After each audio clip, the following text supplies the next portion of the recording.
All right, and we're live. Hey, everyone, we already got some people saying hey. We appreciate it. Let's make this a fun, active one today. Let's interact with the audience. It's been a while since we've been both back. So while we're getting going here, why don't you comment where you're from, if you're coming from New Hampshire, Maine, or elsewhere. So today's a really exciting episode here with the fantastic Dr. Rose. A couple housekeeping things before we get rolling. None of this is medical advice. This is for education purposes only. If you want some medical advice, welcome to become a patient of MedMatrix. You can apply by going to MedMatrix USA and clicking Get Started as a patient. Speak with someone from our team. Other than that, though, to some introductions. My name is Cole Sear. I'm one of the co-founders of MedMatrix. I'm joined here with Dr. Rose, who is an esteemed naturopathic doctor. Dr. Rose, why don't you give a little background on your experience with menopause, hormone replacement therapy, and like what got you interested in specializing in menopause and hormonal care in the first place? Yeah, so I'm Dr. Sasha Rose. I'm a naturopathic doctor, also a licensed acupuncturist. I have been practicing for 20 years. I have seen a lot of women in all stages of life over that time.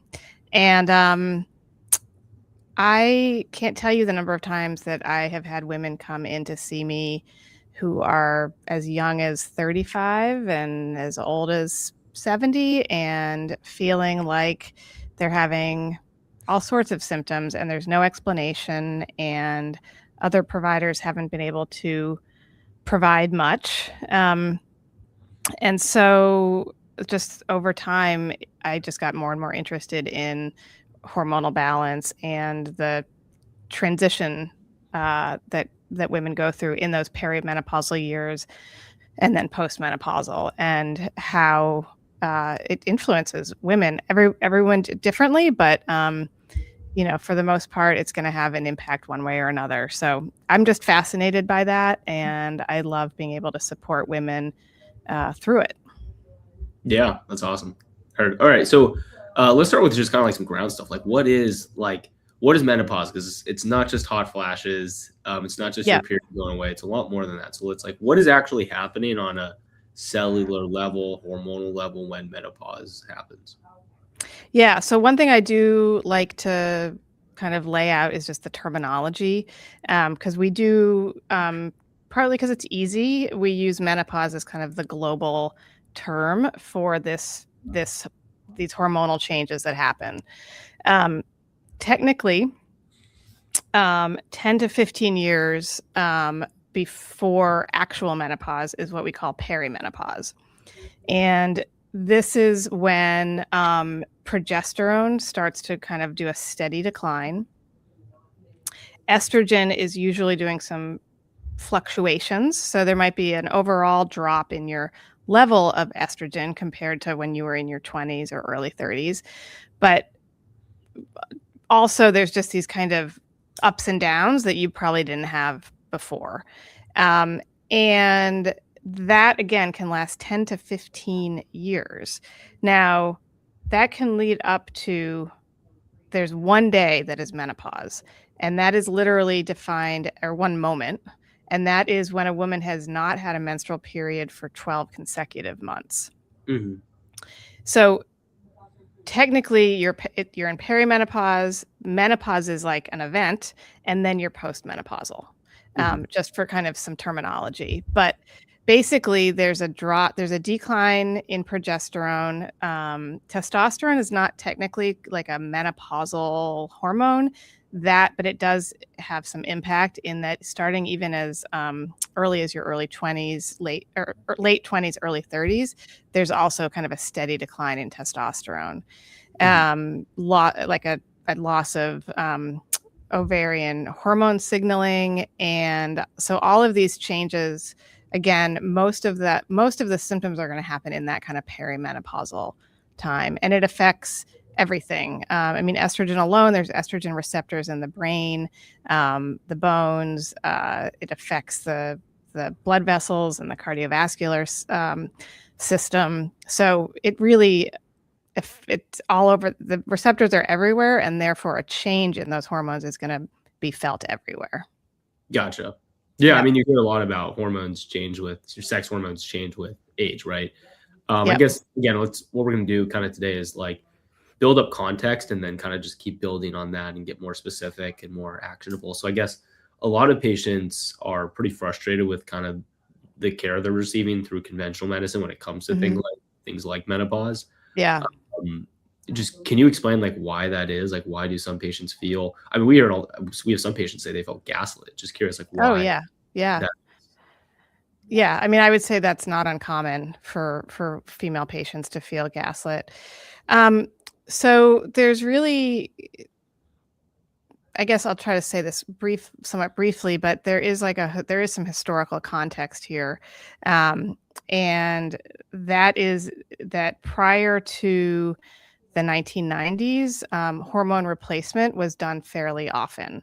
Um, so estrogen was given, some progesterone was given. It was kind of given somewhat frequently, and then there was a study called the Women's Health Initiative, and basically the study was abruptly terminated, and there was a press conference that happened, and it told doctors to take all of your patients off of HRT. There was information put out that it increased the risk of breast cancer and it increased the risk of cardiovascular disease. We now know that that information was misinterpreted. There's a lot of kind of more details around that. But what happened is that there's a whole generation of not only women who are not on hormone replacement therapy, but a whole generation of physicians and providers who don't know anything about hormone replacement therapy and therefore don't really know that much about menopause in general. And it's just not really part of the training, part of the language. It's just part of aging, and it's not really studied that much in conventional medical school, and up until recently, perhaps. And so there's just this. So oftentimes, a person goes to the doctor and they feel like something's off. They suspect that it might be hormonal, and they're often told, no, it's all in your head, or it's just getting older, or here's an antidepressant, or here's a referral for therapy. And those can be great things. Those can be really appropriate. And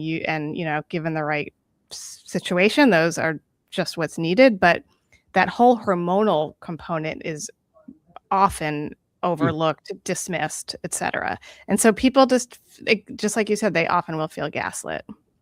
Yeah, but even I mean, I used to talk to a lot of new patients, and still do. They talk, a lot of doctors will refer them to their OB, right? Yeah. OBGYN. To OBG, yep. But, Yep. but even then, there's still like you go to your OBGYN and they'll say like, hey, like here's some birth control that's Hmm. synthetic patches. Yep. Like, can you explain kind of that side of things? Because also too, Absolutely. it's not just like menopause is not just your sex hormones, right? Like it's a whole body approach. Like what else? Like what's going on there? If you can kind of explain the. Yeah. So, well, I guess to answer that question, it's a whole body thing because there's estrogen receptors, progesterone receptors, testosterone receptors throughout the body, and so we're talking about the impact of. I'll just use estrogen in this example. How it impacts brain chemistry, it impacts your gut, it impacts fat metabolism, it impacts bone mineral density. So there is a hormonal basis, but you're right that it is multi-systemic, as we say. Estrogen does really impact all parts of a body. I would say in my experience that there are some gynecologists who are well versed in hormone replacement therapy and hormone management. They It varies. It just varies in terms of what their perspective is and what their training is, and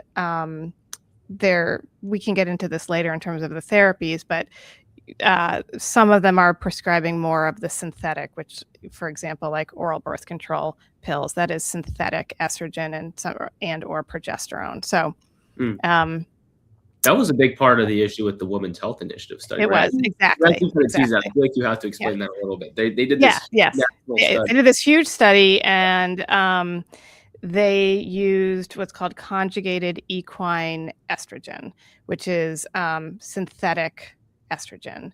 And what that means is that it's molecularly similar to our own estrogen, but Mhm, it's not identical. So when we use the term bioidentical, it's made in a lab, but it's molecularly identical to our own, which greatly improves the safety profile. mhm, The other issue is that when estrogen is given orally, it increases a woman's risk of a blood clot, mhm. um, especially for women over 65 who have a high BMI, who are smokers, overweight. Um, we, for the most part, prescribe what we call transdermal bioidentical estrogen. So what that means, again, it's bioidentical, which is safer in and of itself. And then when it's done on the skin, so it's topical, like a topical cream, a gel, or a patch, that has a 0% increase in a blood clot over baseline. So So why safer. Gotcha. So why doesn't, I guess here's the one question I think a lot of people are confused by this. Like, why doesn't conventional medicine use bioidentical hormone replacement therapy? But they're still using synthetic hormones, right? The one that's shows. No. It's all over the map. Some of them, some providers are giving the synthetic. That's what they know. Mhm, And but if a woman is put on a patch, an estradiol patch, that is bioidentical. And again, depending on your provider, they're going to be educated in that or not. Now, sometimes what I'm hearing from patients is that a provider is comfortable with maybe an initial prescription of some HRT, but then once kind of the symptoms are not going away, or she may or may not be having some side effects, the provider doesn't feel comfortable enough, is not skilled enough to manage that next step. How do we tweak it? How do we adjust the dose? How do we adjust the route of admission? Do we change from a gel to a patch? Like that often there's a limitation in that. And honestly, it's just people have not been taught this in school. So mhm. they just don't feel comfortable. Gotcha. Great explanation. So, Yeah. all right, we've covered some of the ground here of like Yeah. what is menopause, kind of the conventional backstory with it all. Um, let's talk more about kind of like the science of it. So we know menopause, we'll get more into this as the show goes on, like it's going to affect you greatly physically, right? Mm-hmm. What about mentally? Like, how does menopause affect women mentally? And Yeah. So I think that's a good question, because how mentally, emotionally, what are the signs? What are the symptoms? Again, I think oftentimes the classic menopausal symptoms are hot flashes and night sweats. And so people will often think, and this is within the medical community too, not just patients, will think that if you're not having night sweats, if you're not having hot flashes, then you're just sailing through those perimenopausal years. I only have a small percentage of my female patients who are actually having, when they come in, they're not on any hormone replacement therapy. Really, a relatively small percentage of them are having hot flashes and night sweats. The vast majority, are having mood changes. That could be anxiety and or depression. Almost always increased irritability, what we call brain fog, right? Like that word recall. Mhm. Fatigue is a huge one. So, and just overall, just like not feeling like themselves, like that by far, that's the classic picture, as well as, this is a physical symptom, but increased weight gain or difficulty losing weight. So I think that the mood piece, the mental, emotional piece is huge. And what we see when somebody has optimal levels of estrogen, And this is either a woman who is still menstruating and still her ovaries are still producing, optimal levels of estrogen, or a woman who is on some form of hormone replacement therapy, and that estrogen is at the optimal level for her body. Mhm. What we see is that it boosts serotonin. So serotonin, and it also boosts dopamine. These are both like feel-good neurotransmitters. Mhm. And when perimenopause happens and there's that drop in the estrogen level, there's subsequently a drop in serotonin and dopamine. There's also estrogen has the ability to kind of through the hypothalamus like regulate cortisol.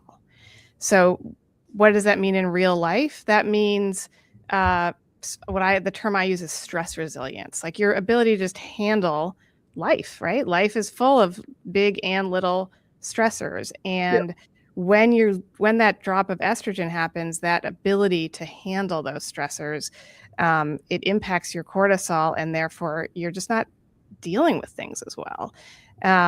So those are some ways that estrogen in particular can impact kind of mental health, emotional health. Progesterone, also, again, now remember, progesterone doesn't do this as much. It doesn't have the up and down fluctuations.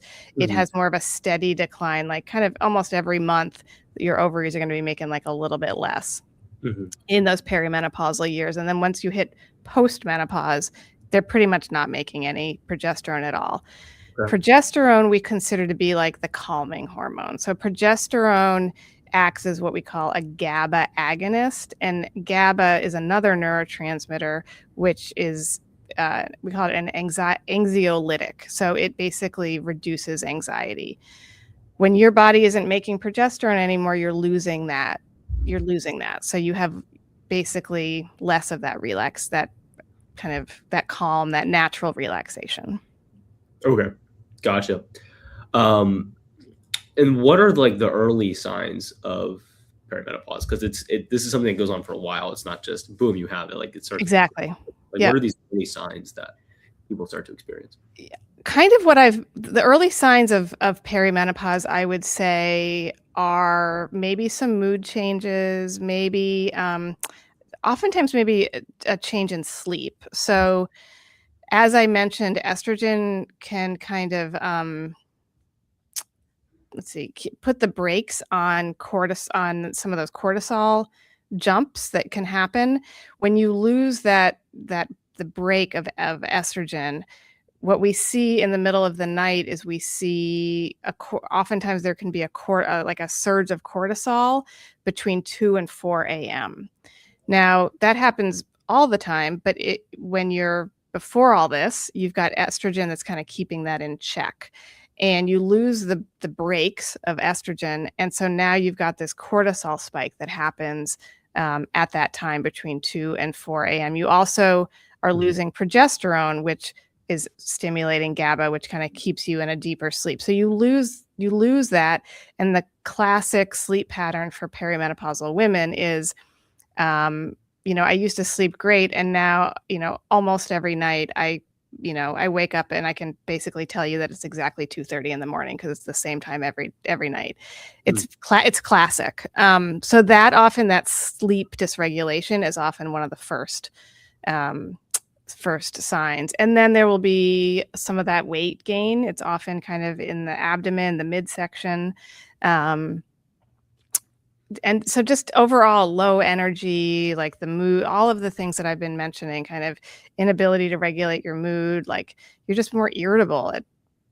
Oftentimes people will say it's, well, my partner is just so much more irritating than he used to be. Now, maybe he is, but usually he or she might be staying the same, Mhm. but your ability to tolerate has changed. Interesting. Um, you broke down the way menopause and estrogen affect sleep nicely. How about weight? I know weight is like a really big one. Like, how can you explain more specifically how Yeah. menopause affects weight gain in your metabolism? Yeah, because that is often one of for good reason, women are it's upsetting, right? So there's a couple different things that can happen with why the weight. One thing is that estrogen kind of regulates energy homeostasis, so it it kind of keeps a regulation on what we'd say like fat metabolism. There's this one, just to get a little technical, there is this one enzyme. It's a lipoprotein lipase, or LPL, that's in a visceral fat. It's in that abdominal area. Now, estrogen, when it's at optimal levels, like suppresses this LPL. When you lose that estrogen, when estrogen drops, you get this bump up in LPL. You get this lipase kind of goes up and becomes more active in that visceral tissue, and that kind of gives more that you're more just there's a tendency then towards this central, what we call central adiposity, or central fat deposition. And that in and of itself can also increase insulin resistance. And then once insulin resistance is in play, that in and of it, insulin is a fat building hormone also. And so there's kind of this, maybe a little bit of a vicious cycle with that. So you've got both kind of, again, estrogen was suppressing this one enzyme, which is directly involved in visceral fat, abdominal fat. And then you've also got estrogen had been kind of keeping the sensitivity, we call it like insulin sensitivity of the cells, in an optimal range. You again have that drop of estrogen, and then the cells become more resistant to insulin. They're not really taking in insulin as well, which again, all of this is in addition to the increased abdominal weight, like what we call comorbidities, which are associated with that, include the insulin resistance. You have increased risk of things like fatty liver, higher cholesterol, increased cardiovascular disease, partly because of this. So it's not just vanity, right? In terms of not liking how it looks, there's also some metabolic risk factors that increase with that weight gain around the middle. Okay. So even though, like, because we see a lot of patients, like they, the whole life, it's like they would gain weight and then they kind of do, they cut some calories, Yep. work out more. Like, why does working out actually become less effective and dieting become less effective with menopause? Yeah, I mean, I hear it all the time. Women say, I'm still working out as much as I always did. I'm watching my calories just as much as I always did. I eat really well, and I haven't changed a thing, and I'm gaining weight around the middle, and it's extremely frustrating. You're basically, when you have optimal levels of estrogen, you kind of can have a higher energy expenditure. So you have a higher resting metabolic rate. You have kind of better, even on the level of the mitochondria, like things are kind of working efficiently. And you have that drop in estrogen, and you inherently have a lower resting metabolic rate. So you're not really burning through fat the way that you used to. And so you're doing the same level of activity, but you're not going to get your baseline is shifted. And so you're not going to get the same benefits that you did from the same level of exercise. Yeah. All right. That makes sense. And what about muscle mass? I know muscle mass is a big one because you touched on testosterone a little bit, but let's talk a little bit more. How does menopause affect muscle loss? Yeah. So again, in terms of the hormonal changes involved in menopause, like those, I mean, that's mostly the, estrogen and progesterone. Both estrogen and testosterone impact muscle mass. So I'll start with estrogen, and then I'll move on to testosterone. You lower estrogen, you just have it. It basically, with low estrogen, you're going to see a loss of muscle mass. You have kind of lower you're actually, unfortunately, you're less sensitive to the dietary protein that you're consuming. So again, here's the woman who's like eating lots of protein and doing everything that she's supposed to be doing. You're not going to get necessarily those same metabolic benefits from protein that you if you don't have optimal levels of estrogen. Mhm. You also there's well, sometimes it's inadvertent. Sometimes because you're fatigued, because you're not sleep isn't good, you literally don't have the energy to exercise as much. So sometimes it's a bit of a life, like, unintentional lifestyle change. Mhm. But because of that loss of support of estrogen, you're going to have it's going to be harder to build or to maintain muscle mass.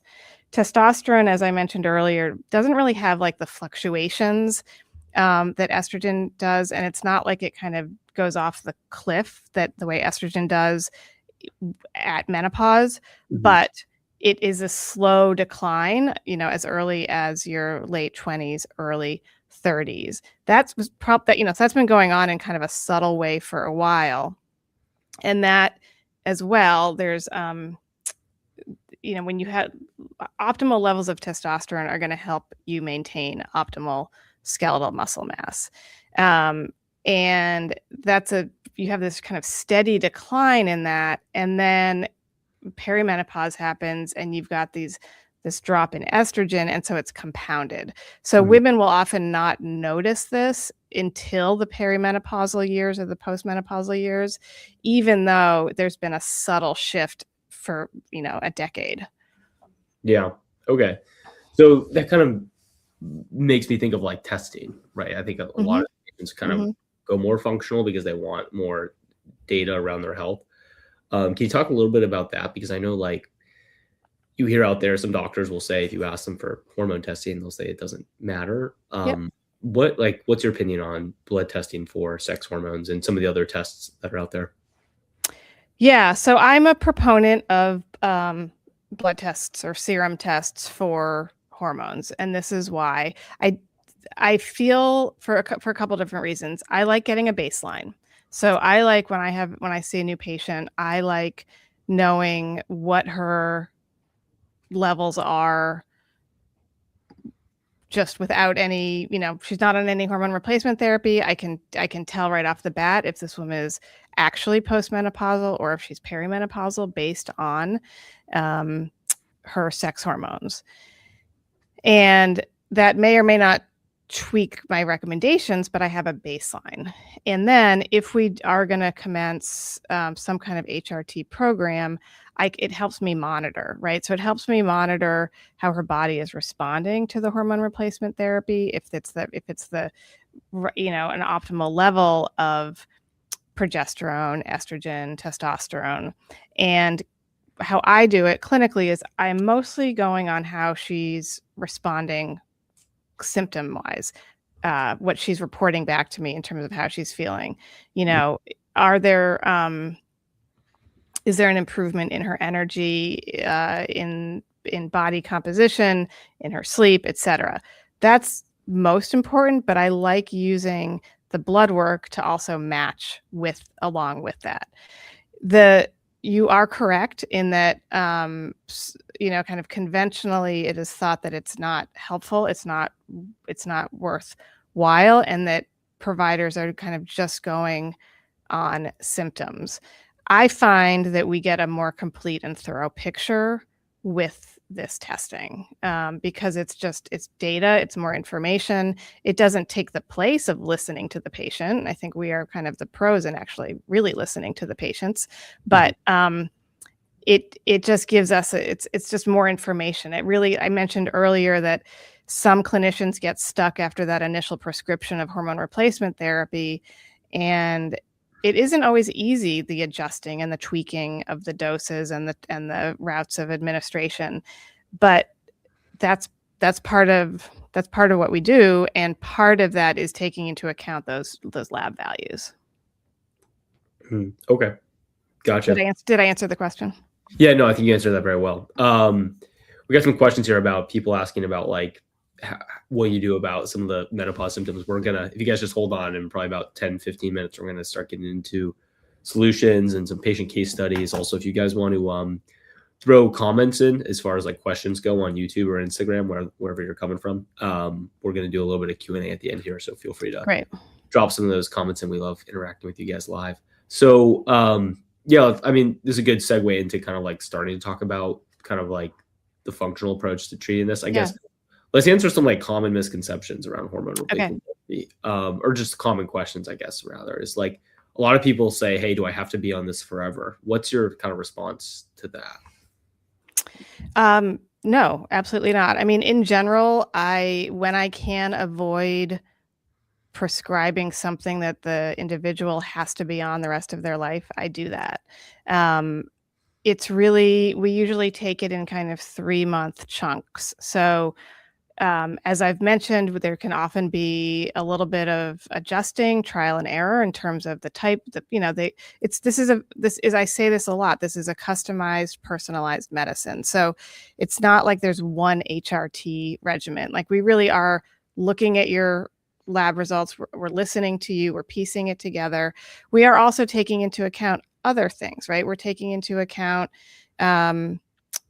stress level, nutrition level, physical fitness, nutrient depletion, all sorts of things. It's not just hormones, right? We're looking at you as the whole person and coming up potentially with a very personalized bioidentical HRT program. Different women have different levels of sensitivity to estrogen, right? So some women do well on like a higher dose, other women really don't. And we have the tools to really, again, personalize it. So there is a window of time in a woman's life that does, if she is put on hormone replacement therapy, it will give her the most benefit in the long term. And that really is kind of the 10 years, I would say, before. Remember, menopause is like a moment in time, 12 months of no menstrual period, 10 years kind of on either side of that, I would say, especially the 10 years, after, or, postmenopausal. There's still this window of time where they know research wise, we know that if a woman is put on the right types, levels, doses of hormone replacement therapy, we are going to see a reduction in her risk of cardiovascular disease, dementia. We're going to improve her bone mineral density, therefore reducing her risk of osteoporosis and bone fracture. And there's even a reduction in risk of several forms of cancer. That's like the optimal window. The conventional thought is that if a woman is over 65 or 10 years postmenopausal, that it is not safe to put her on HRT. We now know that that is not true, and that it depends on the person, and it depends on what the HRT is. Is it bioidentical? Is the estrogen transdermal versus oral, etc.? A woman can still get benefit, but in an ideal world, a woman does start HRT earlier, and she does not need to stay on it forever. Is there an age that's too old where you would say, you're too old for HRT? No. But it's the individual, right? I mean, it's really based on what our goals are, and her specific, just her individual hormonal picture, and what we're trying to balance with her. But there really isn't. Gotcha. All right. So when a patient comes in, menopausal patient, or perimenopause, what other key things are you looking at on that lab work that's important to cross-reference with? So what am I looking at on the lab work other than her hormone levels? Correct. Yeah. Sorry. Thanks for specifying. I am looking at levels of inflammation. So we have a couple markers that show kind of her baseline level of inflammation. I am looking at micronutrient levels like B12, folate, vitamin D, iron, ferritin, magnesium. I am looking at thyroid health, right? So thyroid and the sex hormones are intimately connected. And so looking at, a lot of women come in and they have a diagnosis of hypothyroidism. So I'm definitely trying to, look at balancing, supporting, making sure the thyroid gland is as balanced as possible. Mhm. I mentioned cortisol. Cortisol levels are also important. Stress resilience is important. So that's not everything that's on the list, but we have like the liver function test. So those are going to, potentially tell me if there is any fatty liver, including non-alcoholic fatty liver, which is the most common. We have a whole cardiac function panel. So what's her baseline, not just her cholesterol levels, but what's her current risk of cardiovascular disease? Mhm. So it's pretty comprehensive, and it does again help me potentially come up with that really personalized plan for her, and helps us together figure out her priorities. Is it reducing her risk of cardiovascular disease?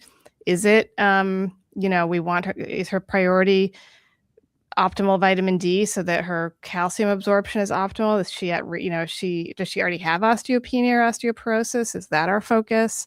Mhm. Yeah, that's awesome. Um, can menopause then cause other things? I mean, you hear a lot about how like trauma or stress in the body can bring up, things in our genes that aren't necessarily good or other diseases. Can that happen when you get menopause and then that triggers an autoimmune or so on, if that makes sense? Yeah, I know I keep kind of going on and on about the benefits of estrogen, but I'm it's kind of just the way it is. They Estrogen is anti-inflammatory. So in a lot of ways, including kind of the inflammation that's involved in autoimmune conditions, it's putting the brakes on that. It's putting the brakes on inflammation. It's um, putting the brakes on autoimmune processes. Autoimmunity is when part of the immune system is attacking a specific tissue in the body. So hypothyroidism, for example, is the part of the immune system is attacking the thyroid gland when it's an autoimmune form of hypothyroidism. Um, so sometimes estrogen has been kind of tamping that down, um, and suddenly you lose that. And then there's this flare up, right? And that, again, it might be kind of the emergence of an autoimmune condition. It may not be autoimmune, but it might be joint pain. That's one that I forgot to mention. Joint stiffness, joint pain, definitely not considered, historically or in general, people don't really think of joint pain as being a hormonal thing. But oftentimes that is one of those perimenopausal symptoms, because Yeah, you've lost the anti-inflammatory benefits of estrogen. that's interesting. And how often are these things misdiagnosed or misunderstood by conventional doctors? So they have joint pain and they get a surgery or they take a painkiller or they're Right. moved off Oh, and they take an oh, antidepressant.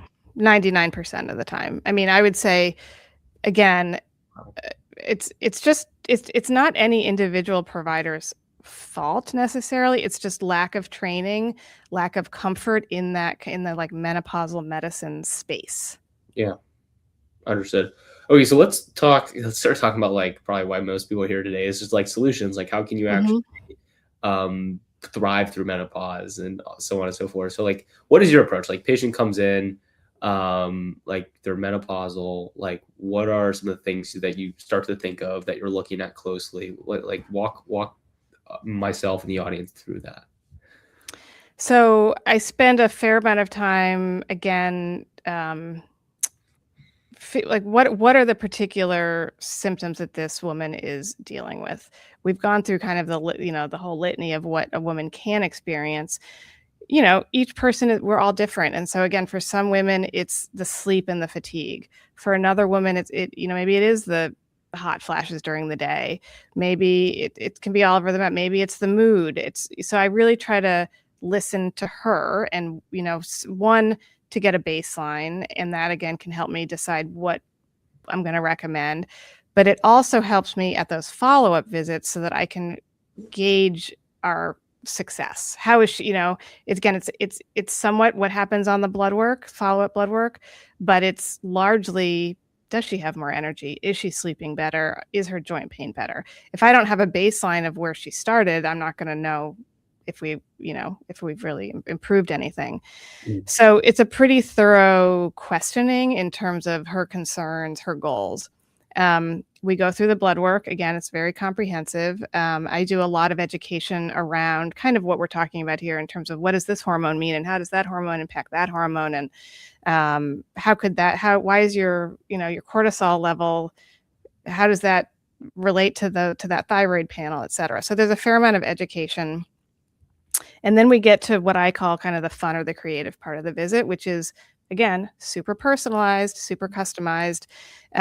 It will be, there are some lifestyle, more often than not, there's going to be some lifestyle or behavior modifications. Some people feel like there's room for help with nutrition. Other people feel like they've got that covered. They don't really need to go down that road. Level of physical activity. It's not a one size fits all. I'm not telling every person to go run 3 miles a day. That's personalized as well. What does the person enjoy? What works for them? We are looking to maintain and to build skeletal muscle mass. So we will kind of tweak the exercise regimen to hopefully incorporate that. There's almost always some micronutrient supplementation. So again, that might be magnesium, iron, vitamin D, B12, et cetera. There may be some other nutraceutical supplements that can kind of help her in a natural way. And then there may or may not be a hormone replacement program. Mm-hmm. Okay. Okay. And then with hormone replacement therapy, how do you normally, what's your philosophy on dose? Or just can you give obviously we can't give specifics, but could you kind of explain how you approach hormone replacement therapy when you're prescribing it? Yeah. So, most likely I'm going to prescribe estrogen. There's a couple different forms of estrogen. Estradiol is the strongest estrogen, and that's the one that we measure in the blood work. That's the one that most of the research has been done on in terms of benefits. And so an estrogen prescription may be a patch, it may be a cream, it may be a gel. Again, it's like I give women, I like to just provide information. I don't like to come at them with a set agenda.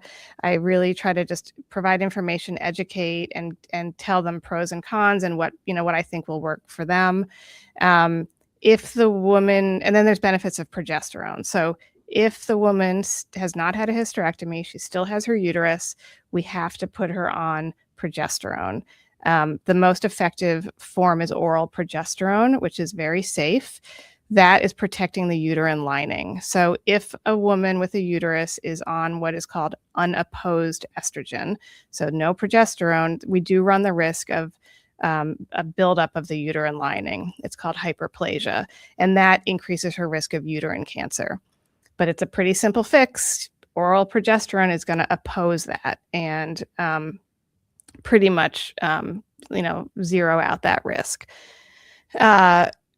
Progesterone, as I mentioned earlier, has its own benefits, largely being calming. It's pretty amazing for many women to help with sleep, to optimize sleep. And then depending on what she's looking for, there may or may not be a suggestion for some testosterone therapy. Testosterone is not yet FDA approved for women, just to put that out there. So, but that may kind of be part of the treatment plan going forward. Okay, you said something kind of key there. Based on what she's looking for, when would you or when would you not put a lady on testosterone based on her goals? Part of it is what we see on the blood work, right? Her levels of testosterone on the blood work, her goals of, so what is her libido like? What's her interest in, her sex drive? What is she feeling like she's going to the gym and there's no muscle definition. She's losing strength. And What else would she be looking for? The cognitive piece. So a little bit of that brain fog, kind of mental acuity that can definitely be, if that feels like that's impaired, that can basically be kind of a suboptimal level of testosterone. Testosterone has historically been thought of as like a male hormone, and it really isn't. Women have more testosterone receptors than men, and it's very important to the female body. So it's kind of, has been dismissed, ignored, not thought of as important. And I think there's starting to be more awareness, especially in regards to women's sexual health. But I think it's also just really important in terms of that physical strength, mobility, maintaining skeletal muscle mass. That's really important. So testosterone is the one that's going to play the biggest role in your libido as far as sex hormones go. Both estrogen does as well. And then and testosterone. And then I would also say vaginal estrogen is safe for every woman at any age. And, there may be vaginal dryness, there may not, but it basically when estrogen drops in those postmenopausal years, you lose some of that health of that vaginal tissue. So again, some women might be feeling pain with intercourse. They might be feeling just dryness in general. And it's a super easy fix with vaginal estrogen. It's really safe for any woman of any age. For women who may have a tendency, and this happens for a lot of women in their 70s and 80s, there's a risk of urinary tract infections. Having optimal vaginal estrogen actually prevents urinary tract infections, which is kind of a big deal. Yeah, totally. Thanks for explaining. Do you want to talk about postpartum hormones at all, or do you want to do that on a different show? I know you mentioned that in kind of the pre-show. Yeah. So I'll touch on it briefly, and then I think we can get into it at another podcast.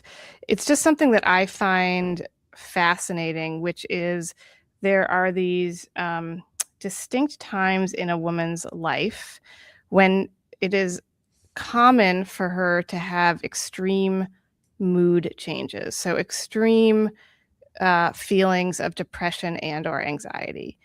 Those periods are the premenstrual, like on a monthly cycle, that PMS week, right? Or for a lot of women, it's actually 2 weeks out of the month. Mood is just awful, really depressed, really anxious, really irritable. Another time in a woman's life is immediately postpartum. So postpartum depression, postpartum anxiety.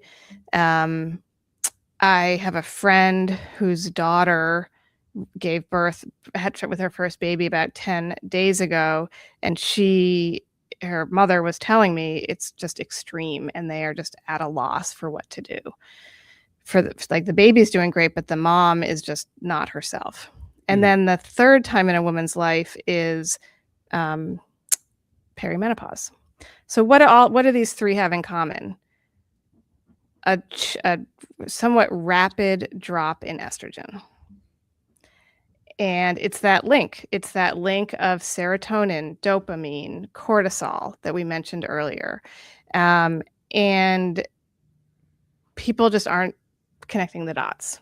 It's just not out there. That information isn't out there. And so I'm hoping to change that. That's awesome. So could women postpartum potentially go on estrogen, and that could save them? Yep. For some women, honestly, that might mean a birth control. Like that might be the right thing for her at that time. But obviously in our medicine, I would prefer more of a bioidentical one that I can really dose appropriately for her. Okay. Yeah. Can you briefly explain what is birth control versus what is like hormone replacement therapy?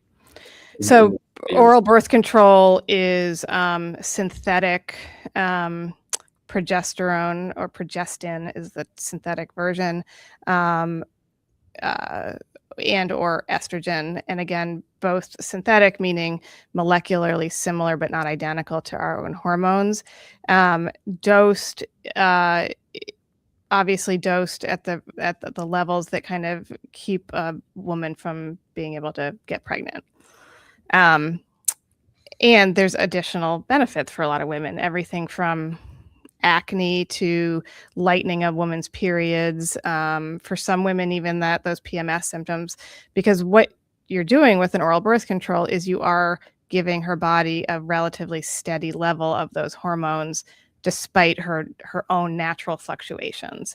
So it's not entirely different from what we're doing with bioidentical hormone replacement therapy for, women of all ages, is that we're trying to give as your own levels are maybe doing this or this, like, so either fluctuating with estrogen or a drop with progesterone, we are trying to at the same time provide a steady, stable dose so that you're less sensitive to your own fluctuations, if that makes sense. Yeah, no, that does make sense.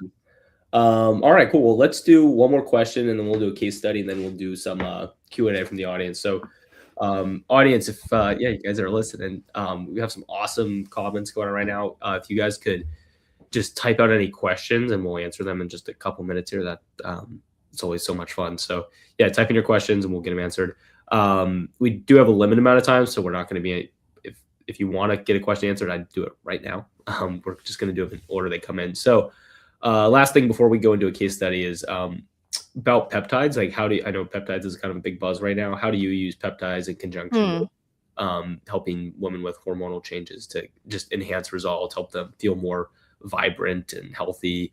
And also, why do you like peptides as an option? Yeah, so peptides are kind of the quick definition is, a peptide is a short protein. It's a sequence of amino acids. Depending on that sequence, we can target different tissues or different parts of the body in a very safe way. The body recognizes the protein, is able to break it down, and depending on the peptide, we can target fat metabolism, for example. So there's peptides that are specifically geared towards that kind of central or visceral fat. There's other peptides that kind of mimic the benefits of exercise. So that metabolic rate I was talking about earlier, it can kind of help boost that. One of my favorite peptides targets connective tissue and reduces inflammation in connective tissue, meaning joint pain, joint stiffness. I had somebody here an hour ago who has plantar fasciitis, so the fascia or the connective tissue on the bottom of the foot. It can, help with that. So, as you can tell, as the listeners can tell, I really like customizing and personalizing, and that's partly what I really love about the peptides, is that I can really kind of pick and choose. We can stack them. It's very safe to do several peptides at a time. You can cycle them. You can take some peptides for 3 months and then go off again very safely. So they can be a really great part of a comprehensive treatment plan. And they're very safe too, right? I mean, peptides they're very safe. Yeah. They're bioidentical, right? They are. So they're synthetic, but they, just like hormone replacement therapy, basically you're molecularly identical to our hormones. Peptides are basically mimicking compounds in our own body. They're like often stimulating a hormonal release that we do, like growth hormone release that we do naturally. And they are safe because the body recognizes them, can break them down and eliminate them. So I always say I don't have to monitor your liver or your kidneys when I have you on a peptide, because there's no risk of any kind of toxicity. It's not really going to affect it's not going to affect your red blood cells or your white blood cells. It's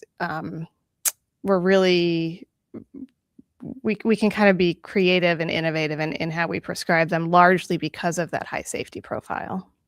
Yeah, and we get them from FDA regulated. Exactly. They're not from online research pharmacies. They're legit great stuff. So cool. All right, let's do a case study. So Can you give a specific case study of, one or a couple patients who kind of more specifically what you did and their timeline and journey? That would be awesome. Yeah. So the first one that comes to mind is a woman who is 52. And I've been seeing her probably for about 9 months now. And she originally came to me with fatigue, some unwanted weight gain around the middle. Sleep had changed for her, or it had been kind of poor for a while, but she hadn't really been thinking of it as a hormonal thing until recently. And she what were some of her other symptoms? A little bit of the mood piece, I think, and definitely some vaginal dryness. So still had a really healthy relationship with her husband, but had wasn't really interested in intercourse because it was just not comfortable, and that therefore was impacting their relationship. So there was also a fair amount of work stress for her. So part of our initial plan was some stress management techniques and kind of setting some boundaries. And she really wasn't doing any consistent exercise. So part of what we did was just kind of come up with a realistic plan for her of how she could fit in exercise. On her blood work, I mean, I could tell she was not cycling anymore. Her hormones it was pretty clear that her hormones were not, her own ovaries were not making estrogen or progesterone anymore. And so I started her, so we did some lifestyle pieces, right? Like the exercise piece. And I started her on an initial hormone replacement program, which included some oral progesterone and estrogen cream. And she was having hot flashes too. The hot flashes were definitely part of what she was coming in for. And the second time that I saw her, a lot of the kind of mood pieces had improved. The sleep had improved. But the frequency of her hot flashes had decreased, but she was still having them. So I tweaked the amount of estrogen. I bumped it up a little bit and did some more blood work, etc. I'm always matching the lab results with how she's feeling. And at the most recent visit, everything was pretty much improved. Oh, sorry. I had also put her on vaginal estrogen and so things are not perfect, but she's not having hot flashes anymore. She's sleeping better. Her intimate relationship with her husband is better because the vaginal tissue is happier. And I would say she's still working on, and we all know this, right? She's working on kind of the stress resilience pieces and figuring out realistic ways that she can build in exercise. So that's, as it is for many of us, it's kind of a work in progress, but I would say hormonally, she's in a better place than when we started. Nice. Awesome. Cool. So let's do some Q&A. So let's kind of scroll up here. So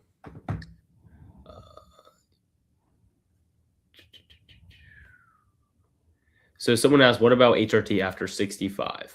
I'm 70. Yeah. So I sort of answered this earlier about the possibility of women who are over 65 going on hormone replacement therapy. This conventional thinking is still that if you are 10 years postmenopausal or over 65, that you should not go on HRT. Now, again, what does HRT mean? When we are prescribing it transdermally, when estrogen is done not orally, but a patch, a cream, etc., there is 0% increase in a blood clot. That's the primary reason that this conventional thinking that over a certain age you don't do it, because with age, a woman's risk of cardiovascular disease, her risk of a stroke or a heart attack, statistically goes up with age. So the thinking is that you're compounding that if you put her on estrogen. Again, that does apply if you're going to give her oral estrogen, especially oral synthetic estrogen. You don't see that risk when it's given in this topical or transdermal form. And progesterone is safe really at any age. I don't think anybody would argue with that. You have to look at the individual. You have to look again at her weight, at her, is she a smoker? Is she sedentary? Obviously, past history of having a heart attack or a stroke, that all kind of has to be taken into account. The current thinking among the menopause experts is that the benefits will often outweigh the risks for a woman who is over 65. Primarily, we're talking about bone mineral density. And, ideally, HRT is given younger, but you still get some benefit. You still get improved bone mineral density. I did a whole podcast on osteoporosis, so if you want details on that, you can listen to that one. But you are gonna kind of help that bone health, bone strength with getting that estrogen up. And progesterone will often help a woman with sleep, for example, at any age. So given an individual's specific metabolic situation, I would say it's no longer, absolutely not over the age of 65. Awesome. You see it on the screen there? I do, yeah. So the question is, can you speak to joint pain and ligament issues, specifically foot cramps? Yes, as I mentioned, I would say that joint pain is not usually thought of as a hormonal thing, right? Like it's not really, and there can be so many different reasons for joint pain or foot cramps or ligament issues. We do know that, as I said earlier, estrogen is anti-inflammatory. And so when that estrogen level drops, you are going to potentially see an increase in inflammation. And that can, is often a big part of joint pain, ligament issues. The other thing is that specifically with connective tissue, as well as skin, is that there's estrogen provides kind of a lubrication and a help with elasticity. You lose that estrogen and you get kind of more of a drying, a little bit more of a brittleness within connective tissue. And so that stiffness, that kind of achy, can often be not only the joints, but also the surrounding ligaments, the tendons and ligaments around the joints. Awesome. What are some strategies you used outside, like that you've used to kind of help with? I know we see a lot of patients with joint pain, especially from menopause. Yeah. So if it's appropriate for a woman, it will often be an HRT program. And I mentioned that peptide earlier that I like to use, again, for some people for connective tissue inflammation.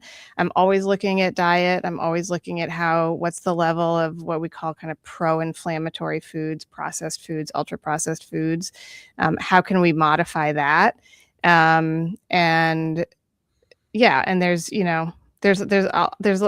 several types of peptides, even including some of the GLP-1s that can be anti-inflammatory. So it really, we have a pretty big toolbox, which is great. Gotcha. Are some of your patients not functioning because of menopause? That's a great question. I'm going to interpret that to mean that do I have any patients who are not able to go to work, take care of loved ones, the kind of activities of daily living is what we, kind of the old technical term. I would say I don't know if I have any of my current patients, you know, if they're at that level. How do I say this? The hormonal changes of menopause are most likely contributing to their status of their current status, but there's, you know, always other things going on. And Cole referred to it earlier. We spoke of it a little bit earlier that sometimes perimenopause will kind of unmask some underlying autoimmune conditions. It will unmask something called mast cell activation syndrome, which we've also talked about on this podcast before. So these kind of things that were there before that were maybe more manageable, the woman was able to function. And then there's this added insult of the lack of support of estrogen and progesterone and maybe testosterone, and she can no longer hold it together. Okay, gotcha. Hope that answers that question. When you were talking about the peptide earlier, were you talking about GLP-1? What's your favorite peptide that you kept saying? Am I allowed to say specific peptides? Yeah. Okay. I was referring to one called BPC-157, which is, again, probably my favorite peptide in regards to joint pain, connective tissue, inflammation. I find that it is very effective for various types of, I'm not going to say regardless of the cause, but various types of arthritis, different types of pain. I just continue to use it because I keep getting really positive feedback from people. Mm-hmm. Awesome. Love it. You also use GLP-1s though quite a bit, correct? Yes, I do. Mm-hmm. And for the sake of this question, why are you a fan of GLP-1s? I know there's a lot of controversy around them.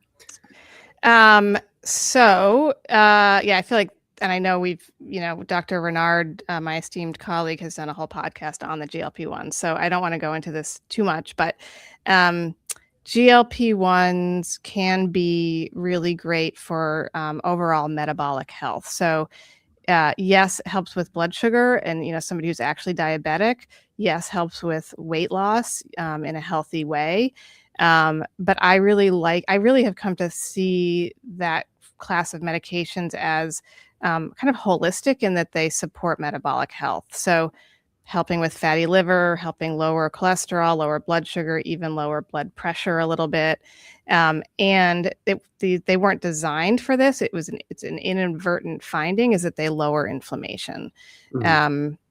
We are also learning, they don't know how yet, but the GLP-1 medications impact our brain chemistry. Mm-hmm. And they are, just as they help with what we call food noise, they actually can really help people with substance abuse disorders, addictions. That's awesome. Cool. Yeah. All right, sweet. Well, that is the end of this episode. I actually just did something special for everyone here. So and I know Dr. Rose, you appreciate this, is patients who are actually invested in their own health. And we started with 27, 30 people, and we have still 26 here with us. So you guys are awesome.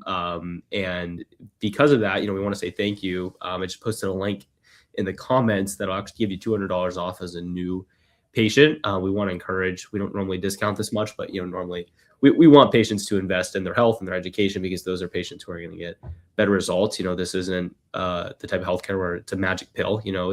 It's us working together as a team and you working with your provider. So that will be available for another hour just for people who watch the webinar. So grab that link, copy and paste it in your browser, and then you can actually claim that there.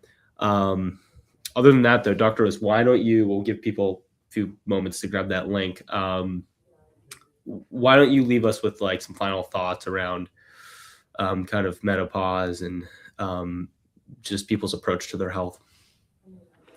Yeah, so nothing is a one size fits all. Nothing is a magic pill. It really, I feel like, but I do feel like menopause is not kind of the end of the road. I feel like it actually can be kind of a time of vitality, and it can be a time, one of maybe the best phases of your life when you're kind of receiving the right amount of support.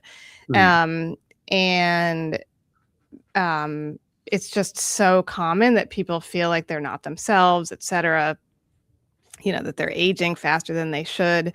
And it doesn't really have to be that way. As I think we've outlined in this podcast, there's so many ways to kind of support a female body as it goes through these transitions. And it's just, I don't know. I just want every woman out there to kind of know that these tools exist, and this education, and that this support exists, because it's crucial. It's just, as it can be, women are sadly so often dismissed and gaslit when they try to seek help. And the more that we can change that, the better. That's awesome. Cool. All right. Well, thank you, everyone. That is it for today's show. We'll give you a couple more seconds here. Grab that link. It's in the comments. Just copy and paste it. And set up a call with someone from our team. Thank you, Paula. We appreciate you. Thanks for subscribing. All right, everyone. Have a wonderful evening. Thanks, Dr. Rose. Appreciate it. Good night. Bye, everyone.